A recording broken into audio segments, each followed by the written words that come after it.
Bon, c'est parfait. Et bien bonjour à tous. Donc voilà, je m'appelle Véronique Skivant, donc moi je viens de Londres-Dunvez, demi-heure de Brest à peu près.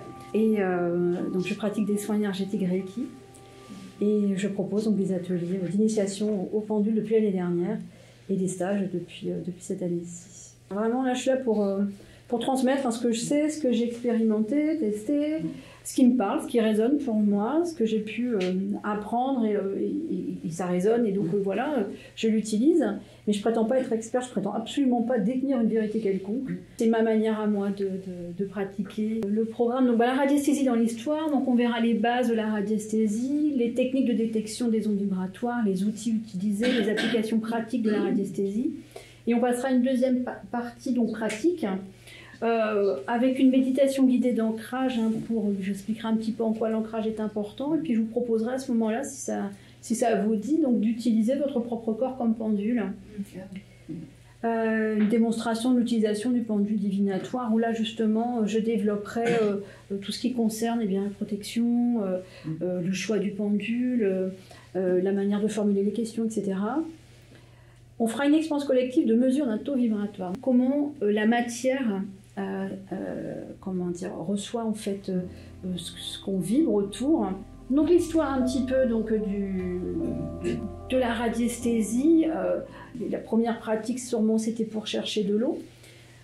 On a des traces qui remontent au moins, mais sans doute encore avant, au moins 2000 avant Jésus-Christ. Donc en Chine, on a cet empereur, là, Yuan, qui est un grand radiesthésiste, qui a trouvé beaucoup de sources, beaucoup de minerais, et donc qui était réputé donc, pour ses capacités de radiesthésiste.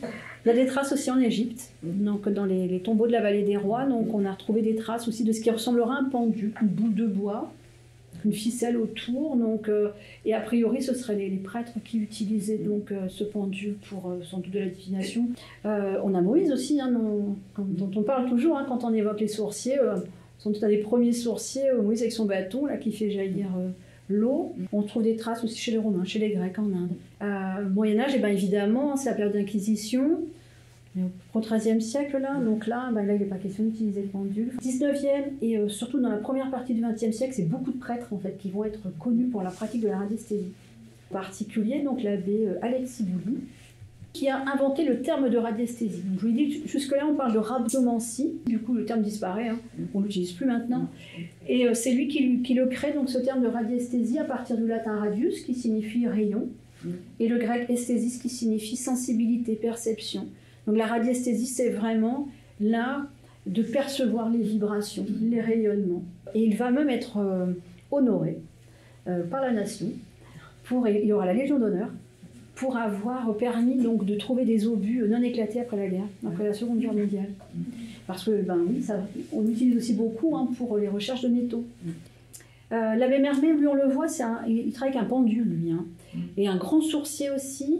Il a aidé aussi beaucoup la police dans des cas de disparition, recherche de minerais, il y a beaucoup de choses comme ça aussi. Il a inventé donc un pendule qui s'appelle le pendule Mermet, qui est un pendule témoin, un pendule témoin, ce qui se dévisse, et on peut à l'intérieur donc mettre un cheveu, un ongle, un bout de tissu, quelque chose, voilà, et ça permet donc de faciliter les recherches quand on travaille donc sur recherche par exemple d'objets ou de personnes disparues.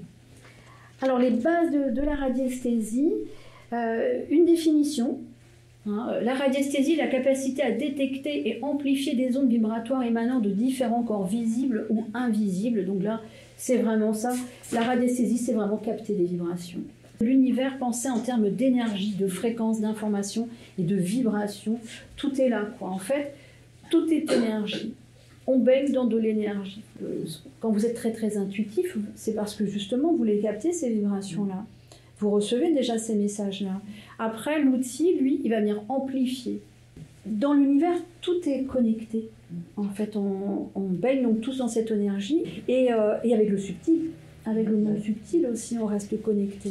Tout est énergie et c'est là tout ce qu'il y a à comprendre dans la vie. Aligne-toi à la fréquence de la réalité que tu souhaites et cette réalité se manifestera.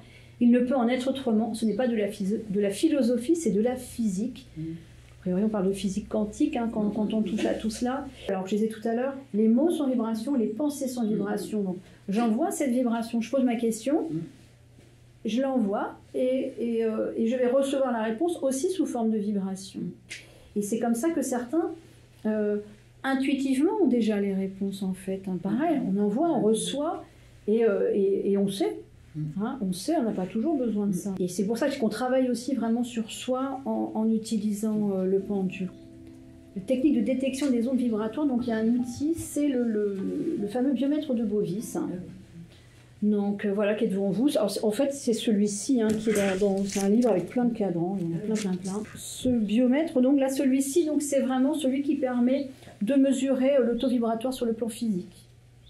Celui-ci, c'est vraiment, je pense, celui qui est le plus utilisé. Donc, plan physique de 0 à 20 000. Ensuite, de 20 000 à 40 000, on va être sur le plan énergétique. Et puis, sur le plan spirituel. C'est vraiment l'outil. Hein. Donc, on parle d'unité Bovis. Donc, Bovis, c'est un monsieur hein, qui a vécu lui aussi au début du XXe siècle, hein, un physicien, radiesthésiste, hein, et qui a mis au point donc, cette échelle-là de mesure donc, des taux vibratoires. Le week-end dernier, chez ma belle-sœur, et puis donc sa fille... Elle m'avait dit avant, ouais, Marilyn voudrait te voir, elle a un truc à te demander. Et en fait, elle s'était acheté une bague au salon de la brocante, une vieille bague, très belle. Hein. Et elle me dit, ouais, je sais pas trop. Je me dis, peut-être cette bague pourrait être chargée, c'est très ancienne, elle a presque 100 ans, elle pourrait être chargée, etc. Ouais, puis du coup, je me dis, la prochaine fois, tu m'envoies une photo, enfin, ça prend 2 minutes. Et là, j'avais pas, moi, mon pendule, je l'ai pas systématiquement sur moi, donc... Et je fais le tour le lendemain, et wow, alors mais catastrophique, quoi. Très très mauvais. Inconsciemment, elle savait qu'il fallait faire du nettoyage. Donc, j'en parle déjà, mais nettoyage, moi, avec le pendule, je nettoie. Donc, au-dessus de la photo de sa bague, donc j'ai nettoyé en le faisant tourner dans ce sens-là, dans le sens anti-horaire. Je mets l'intention. Et j'ai une petite formulation, hein, quand je les nettoie, quoi. Donc là, je mets l'intention, hein, je demande à nettoyer la bague de Marilyn, de toutes les mauvaises vibrations, de toutes les mauvaises énergies donc, qui se sont accumulées en elle, et que ces énergies donc, partent dans l'univers, qui les transformera en positif. Ouais, c'est parce que ouais. Mais il est en démonstration là, donc là c'est son petit moment de gloire lui aussi. Donc. Et pour le recharger dans l'autre sens. C'est comme ça que je recharge. Donc ces biomètres là, vous les trouvez sur internet, hein, ça s'imprime depuis 2014. Donc cette échelle elle a été revue et les taux sont plus hauts. Ouais. Après il faut savoir vraiment que les taux vibratoires ils bougent. Alors, dans les maisons, notamment, selon les événements qui peuvent se produire aussi. Hein, selon les personnes. Mais des objets en vide-grenier, des brocantes, récupérés dans des maisons comme ça, de personnes décédées, c'est bien de vérifier quand même. Les outils utilisés en radiesthésie, rapidement. La baguette de sourcier, la baguette en Y, donc vous l'avez, une petite représentation. Moi, c'est celle de la baguette en bois, c'est que vous connaissez. On en fait maintenant en métal ou en plastique. L'antenne de l'échelle, donc c'est le même principe, en fait, on voit bien. Et comment dire, mais avec un curseur qui permet d'avoir quand même quelque chose de plus précis. Les baguettes en L, alors je vous montre les miennes, parce que bon, on met mes baguettes. Et donc, c'est aussi pour vous montrer que la valeur de l'outil n'a absolument aucune importance, quand ça fonctionne. Hein.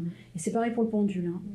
Et le pendule, donc alors là, les pendules, alors là, on a matériaux, il y a plein de matériaux différents, plein de formes différentes, des utilisations différentes, on va développer donc ensuite et puis répondre à vos questions. Les applications pratiques, donc la radiesthésie médicale, on en a parlé tout à l'heure, géobiologie, on en a parlé aussi, hein, bien sûr qu'on va utiliser ces outils en géobiologie. On va les utiliser aussi en sorcellerie, voilà, la recherche de sources, en divination, ce que beaucoup d'entre vous font, c'est je pose des questions et j'ai des réponses. On va passer à la partie pratique. Cette méditation d'ancrage, l'ancrage c'est vraiment indispensable pour pouvoir pratiquer en sécurité et pour pouvoir le plus possible se libérer de son mental. Après, voilà, on va faire une méditation ensemble. Je visualise très vite ces petites racines là et je sens vraiment mes pieds là qui adhèrent, quoi. Vraiment. Et là, on est ancré et on peut faire le pendule. Donc si ça vous dit de tester, donc là par contre il faut vraiment être debout. Là c'est qu'on va demander à son corps d'être notre pendule. Quand on n'en a pas sous la main, par contre pour en avoir besoin, on se tient bien droit. On sent l'ancrage toujours là sous les pieds. Vous allez établir une convention en fait avec votre corps qui va vous donner son oui et son non. Ou bien vous partez en avant, ou bien vous partez en arrière, ou bien vous partez sur le côté gauche, ou bien sur le côté droit. Il n'y a pas... D'accord? On lâche, voilà, les mains, les bras le long du corps, on ferme les yeux, et vous demandez à votre corps de vous montrer son oui. Et là, vous sentez où il vous entraîne. Vers l'avant, vers l'arrière, sur le côté. Ça marche? Ouais. Vous sentez? Alors c'est pareil, c'est comme avec un pendule. Hein. Des fois, certaines personnes, le pendule, il part. Mais c'est limite imperceptible. Hein. Et plus on va pratiquer, plus ça va venir. L'utilisation, elle est simple en fait. Hein. C'est vraiment une masse. Hein. Une masse au bout d'une ficelle ou d'une petite chaînette. Tout ce qui pend en fait. Hein. À partir du moment où on a une petite masse, mais c'est le sac à main, hein, tout à fait. Il y a le prolongement, hein, vraiment. Ouais. Donc les pendules en bois sont d'excellents récepteurs, hein, excellents. Surtout que comme ils sont neutres, ils ne vont pas être parasités par d'autres énergies. Donc là, c'est vraiment, on va avoir de bonnes réponses. Métal, ils sont émetteurs et récepteurs, mais le métal est neutre également, donc il ne va pas se charger non plus en énergie. Et les pendules en pierre, eux, sont émetteurs et récepteurs. Ils vont permettre justement, comme ils émettent eux aussi de l'énergie, eh bien ils vont permettre, c'est ce qu'on utilise généralement en soins énergétiques, quoi. C'est pour ça qu'il faut les nettoyer. Et c'est pour ça qu'il faut beaucoup les nettoyer, ouais, tout à fait. Donc pour choisir son pendule, eh ben, souvent, notamment si on fait un choix de pendule en pierre, on va être attiré intuitivement par celui dont on a besoin. Alors les formes aussi, hein, pareil, il y a plein de formes différentes. Parfois, on a besoin de formes plus douces, quoi. On recherche un peu de douceur. Et les personnes qui sont un peu frileuses, qui ont un petit peu peur, quand même, elles vont aller plutôt vers un pendule en métal. On peut toujours avoir le même pendule, mais on peut utiliser différents. Moi, j'en ai 3. Moi, j'en ai 3. Alors celui-ci, c'est mon premier. Et celui-ci, donc c'est de l'obsidienne noire. Celui-ci, j'ai ressenti le besoin de l'acheter parce que l'obsidienne, elle repousse vraiment les énergies négatives. Je fais ma formulation, je demande à être protégée, je demande à avoir autour de moi une bulle de positif dans laquelle, seule la lumière peut rentrer, pas d'ombre. Quand on a un pendule, donc pour la première fois, on va convenir d'une convention donc avec son pendule et on va demander le oui. Donc le mien, c'est celui-là, et je lui demande le non. Ça va être ça, le non, et le peut-être, hop, montre-moi ton peut-être. Et le peut-être, il part en biais. Et quel que soit le pendule que j'utilise, quel que soit l'homme, j'ai ma boucle d'oreille tout à l'heure, j'ai le même oui, j'ai le même non, tout le temps. On le tient vraiment comme ceci, quoi. Donc, en gardant toujours la chaîne à l'intérieur de la paume de la main. Il faut l'autorisation de la personne, ça se fait aussi très bien à distance, hein. Donc pas de formulation négative, et puis surtout, une question après l'autre. Cadran de radiesthésie, faut pas se tromper. Je vous propose de faire une expérience ensemble, justement de mesure du taux vibratoire. Alors, je ne sais pas si quelqu'un a envie de venir, quelqu'un qui a l'habitude d'utiliser des cadrans parmi vous. Vous avez votre pendule? Oui. On va utiliser donc ces petits verres là, parce que c'est assez fabuleux, ça permet vraiment de mesurer l'impact de nos mots et de nos pensées sur les autres. Et c'est ce qui permet justement aussi de comprendre comment un objet peut se charger de mauvaises vibrations. Par exemple, quand la bague a pu se charger de mauvaises vibrations. Donc, c'est vraiment les mots, les pensées. Du coup, si vous voulez bien, vous m'assistez. J'ai un petit gobelet, hein, voilà, qui n'a rien vécu de dramatique. Qui est neutre, on peut dire, hein. Oui. Je vais vous demander si vous voulez bien. Donc de prendre ce gobelet, là, je vais le faire passer dans la salle, et de dire à ce gobelet, alors pas que vous ne l'aimez pas, parce qu'il n'y a pas de raison, mais de lui dire quelque chose de grave dans le genre le monde est foutu, on va un peu le plomber. On est foutu. Oui, mais ça c'est vrai. Bah ouais. Bon là, je vous fais intervenir, quoi, mais on peut très bien à la maison, vous pouvez faire ça, bon, pas avec une gourde d'eau, mais... Le taux est vraiment très négatif. On est dans le rouge. Dans le rouge. Ouais. Ce qui m'a inspiré, donc, ce petit exercice, qui va finir, c'est les travaux de Masaru Emoto, donc sur l'eau. Donc, prendre le taux vibratoire de celui-ci, du petit gobelet fleuri, qui est plutôt neutre aussi, hein, qui n'est pas mauvais du tout. Et donc, ce que je vais faire là, on va le laisser donc pendant une petite minute, on va les laisser côte à côte comme ça. Et bien, il a baissé. Il a baissé à cause de qui? À cause de celui-ci. Et ça, vraiment, je trouve que c'est super intéressant de voir que je passe l'après-midi avec quelqu'un qui pleure sur mon épaule tout l'après-midi parce que ça va pas, ou la collègue de bureau qui se plaint tous les jours, etc.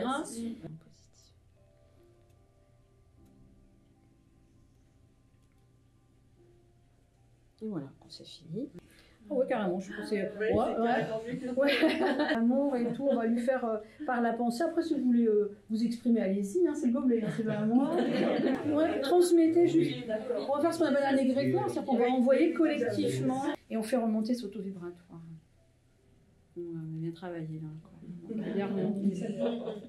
Moi, je trouve ça absolument passionnant, hein, franchement, de réaliser de manière assez concrète finalement à quel point nos mots sont importants. J'ai cette conviction, moi, que la pratique du pendule ouvre vraiment un chemin sur le spirituel, mais aussi sur le personnel. C'est vraiment ces deux chemins-là, et de toute façon vers quelque chose de beau, je trouve, et de positif. Et plus il y aura de personnes à s'ouvrir à tout ça, et mieux le monde ira, ça c'est certain. Merci à vous, vraiment. C'est bon moment.